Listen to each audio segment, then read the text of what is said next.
Nga selia organizatës botërore, Serbia dërgoi një mesazh se nuk është vetëm e lirë e fortë e qëndrueshme, por edhe përgjegjëse, konsistente dhe parimore, tha ministri i punës të jashtme i Serbisë, Marko Đurić, në fund të ditës së tretë të pjesëmarrjes në seancën e Asamblesë së Përgjithshme të Kombeve të Bashkuara në New York.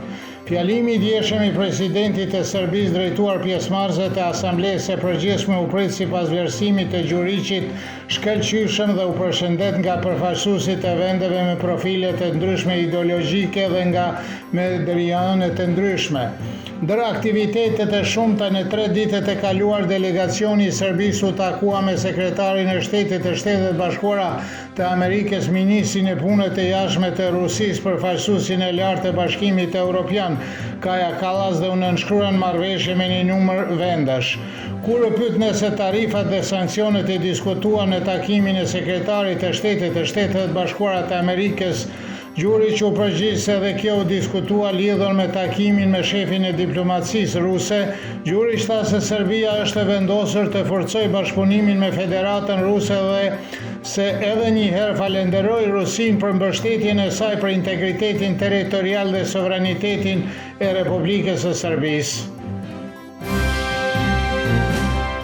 Njashtu si vitin e kaluar, gjatë seancës së Asamblesë së Përgjithshme në rrugët për rreth selisë së organizatës botërore qarkullojnë 3 kamiona me billboarde me të cilën diaspora serbe në Amerikë dëshiron të tërheqë vëmendjen ndaj situatës së vështirë në të cilën jetojnë serbët në Kosovë.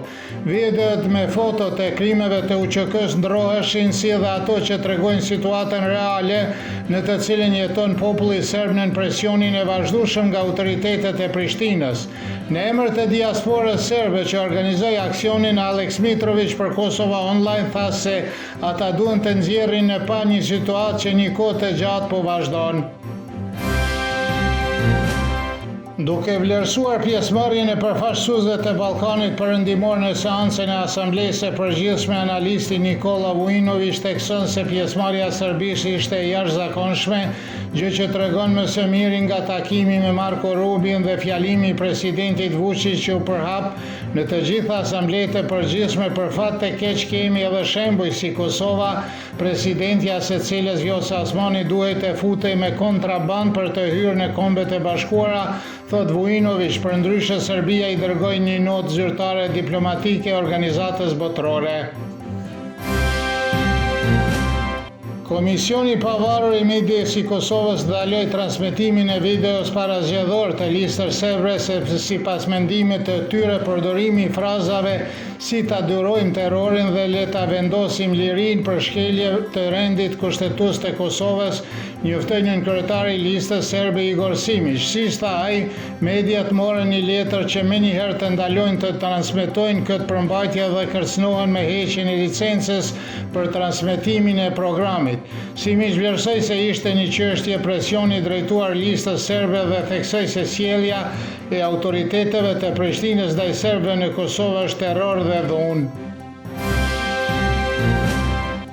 Ambasadori gjerman Jörn Rode do të largohet nga Prishtina të premten pas 5 vitesh në Kosovë dhe ai do të zëvendësohet në atë pozicion nga Rainer Rudolph.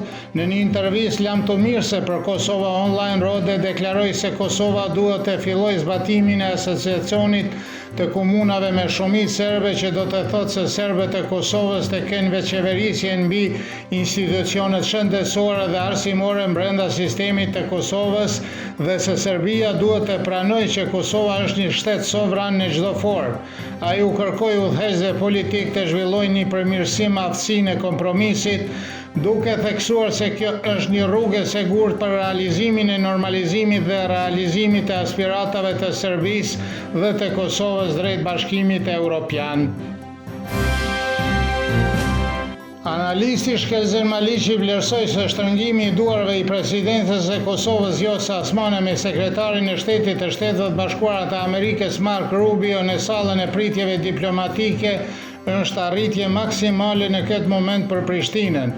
Analisti politik Dardan Gashi thot se deklaratat për takimin gjoja thelbësore midis Vjosa Osmanit dhe Marko Rubio thjesht nuk po sqarojnë realitetin. Aktivisti shqiptar Uk Lushi, i cili jeton në Amerikë, vlerësoi se takimi midis Vjosa Osmanit dhe Donika Gërvallës në New York janë amatoreske dhe pa përmbajtje. Ndërkohë, kryeministri me mandat teknik Albin Kurti ka udhëtuar sot për në New York. Moti nesër në Serbi do të jetë mesatërisht dhe deri kryesisht me vranësira dhe dukshëm me i freskët me reshje shiu në disa vende, kryesisht në jug dhe juglindje të vendit. Njëherë juglindore mesatare deri e fort do të fryjë në jug të Banatit dhe në rajonin e Danumbit me shpejtësi deri në 120 km/h. Temperatura e mëngjesit do të sillet nga 12 deri në 16, kurse ajo maksimale ditore nga 18 deri në 22 gradë Celsius.